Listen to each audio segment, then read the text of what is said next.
He's on track to graduate virtually. But if Liam and Alex don't finish off the school year strong, if they've got enough absences, and I'm leaving that vague for a reason, if they've got enough absences that the schools think it's worth calling the Madam Prosecutor and she brings it to me, somebody's going to jail. Maybe both of you. Yeah. Mr. Hagler, they are appearance in common with a 17-year-old named Logan. Your Honor, today's the date and time set for show cause in this matter.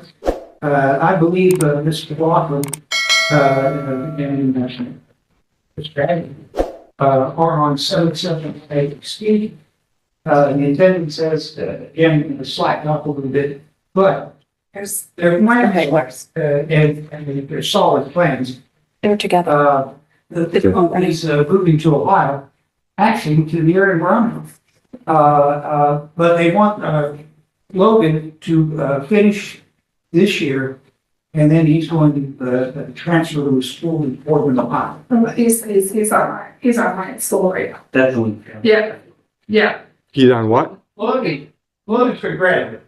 Yes. So he's online to graduate and on track to graduate. Okay. So, I didn't know what the court wished to do with this. well, let's get straight first. I've got Mr. Hagler's file. He's currently on delayed sentence for Logan. Then we got Ms. McLaughlin's got a new file today for Logan, correct? That's not like that. We have two files. They both pled guilty back in December 9th for the Oh, Sandra, Liam, and Logan. okay. Which brings us back to the- Okay. All right. All right. So 3 kids. Now I got it. Okay. All right. So we're here on a show cause because the attendance issues have not resolved.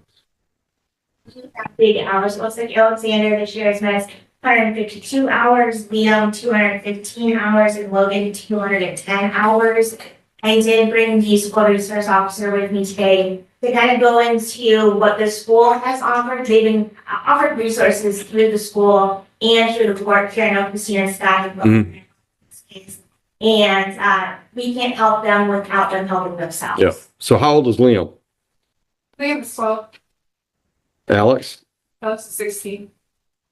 Okay. And when are you moving? I'm actually planning on I'm transferring my job. I my best friend in Pennsylvania is gonna help me get on my feet because I feel like Ma'am, the question was when. at the end of the week. Okay. All right. So when are the boys moving? I'm staying with my father until the end of the school year Okay. so that they can finish up. All right. So what are we doing as far as the show cause? Are we pleading responsible to the violation? Yes. Okay. All right. So that means both of you end up with misdemeanor convictions. You understand that? Yes? Yeah. Okay. All right. Anything before I sentence? I would have, and we don't have that kind of record with us right now, but over the last, I've got to say 2.5 months, it's significantly better. We make some things, we got the school, and we're living in a hotel. Okay. The school has agreed to come to the hotel every morning, pick them up first, so nobody knows where they're coming from. They don't get teased for living in a hotel. Right. And that's working a lot, it's a lot. Okay. And then they have the virtual school on Fridays. Someone should be standing. But Liam, the 12-year-old, has a lot of trouble focusing, so I've been staying home on Friday mornings, sitting next to him. Help him do his virtual. All I can do is just go, no, pay attention. Right. Because he wants to play videos and things like that. Right. So those are they're small steps, but it's things I figured out how to do. Okay. It's trying to think on the top of my head, but I know that if you look at it in the last 8 weeks, at least, there's significant progress. Okay. I do have something to say about Logan as well.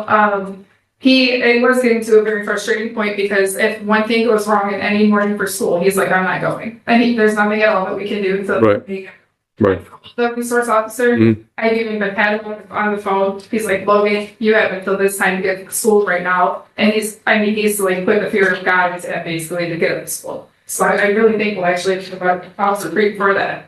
Yeah. But since then, I actually had a meeting with the school, with the principal, and she put 2 options on the table. She said in tandem or online. And we went online. What's in tandem? I think they have to go to the building sometimes, or like, I'm not sure. It's like a hybrid? First of all, yeah. Okay, But, so since then, Logan has gone online and he's been thriving. He's doing everything at his own pace, like he wants to. I think that the hotel life living is a lot on his mental health, and it's like very hard for him. Right. Right. That's why I'm trying to get help for my best friend, to relocate. And Right. New start, right? Yes. Right. So actually agree with me that it would be a good thing for the Yeah. police.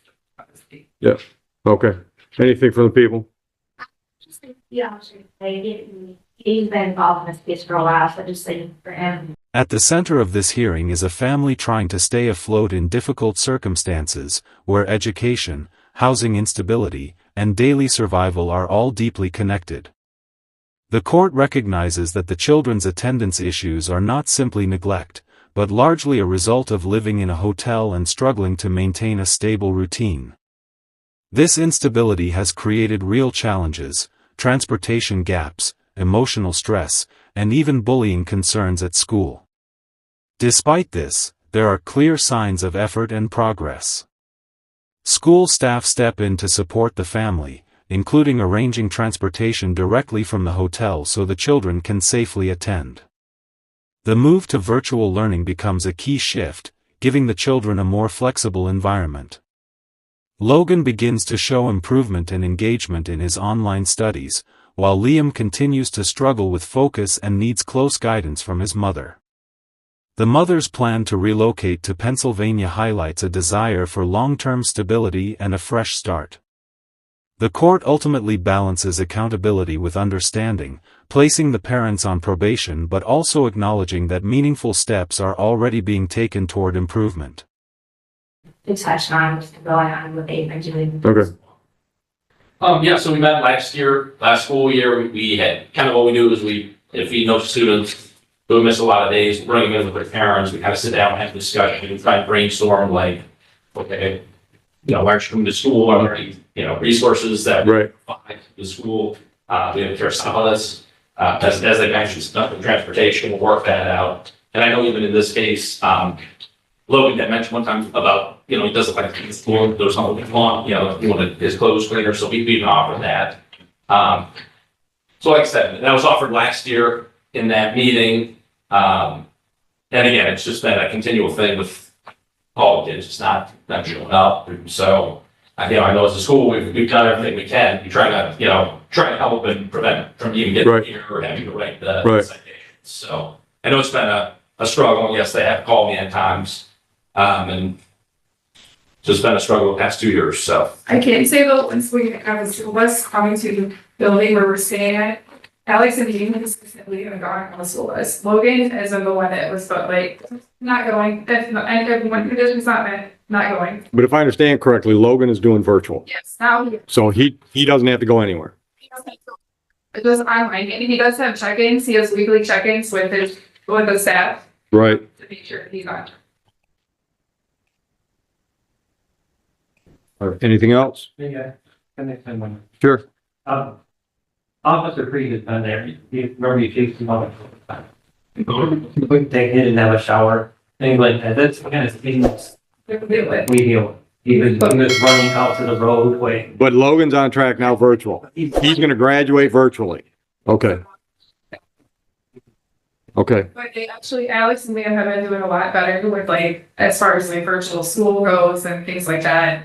Sometimes they were getting an issue with internet at the hotel, which I even said take the library if there's an issue with the hotel. Right. Right.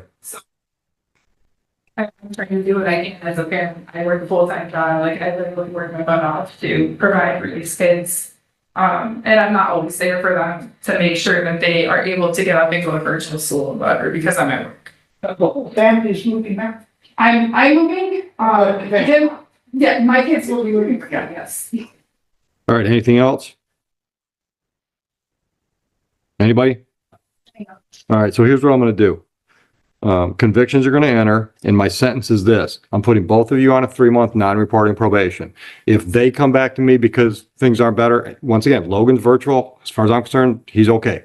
right? He's on track to graduate virtually. But if Liam and Alex don't finish off the school year strong, if they've got enough absences, and I'm leaving that vague for a reason, if they've got enough absences that the schools think it's worth calling the madam prosecutor and she brings it to me, somebody's going to jail. Maybe both of you. More than fair. I think so. Any questions? Okay, so the state stuff right now. Yeah. If you think what's best for your family is to relocate and you need to get that started, then yeah. Okay. Yeah. What in writing? Like, does there have to be anything in writing or anything like that? Well, at some point, you're going to officially de-enroll them from the Huron school. That's the only right paperwork we need. All right? Questions? No. Good luck. Thank you. You're welcome. Tawny, is it Vestal? In the end, the court's ruling brings a careful sense of closure to a situation shaped far more by hardship than by intent. While the parents are held accountable through probation for their children's attendance violations, the judge's tone reflects an understanding that the issue did not arise from neglect alone, but from ongoing instability in the family's living conditions and daily life. Throughout the hearing, it becomes clear that this is a family trying to function under pressure, living in temporary housing, adjusting to constant disruptions, and doing their best to keep education from falling apart in the process. What stands out most in the closing moments is the court's recognition of progress already being made. The shift toward virtual learning has provided a workable path forward, especially for Logan, who is beginning to show real improvement when given structure and flexibility. Even with Liam's continued struggles, there is an evident effort from the mother to stay involved and support him closely through his coursework. These small but meaningful steps are not ignored. They form the basis of the court's cautious optimism.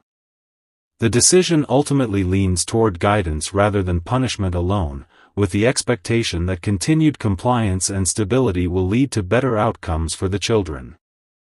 The mother's plan to relocate to Pennsylvania adds another layer of hope, suggesting a potential fresh start in a more stable environment. As the hearing concludes, the underlying message is clear. While responsibility must be upheld, real progress often depends on opportunity, support, and the chance to rebuild a stable foundation for the future.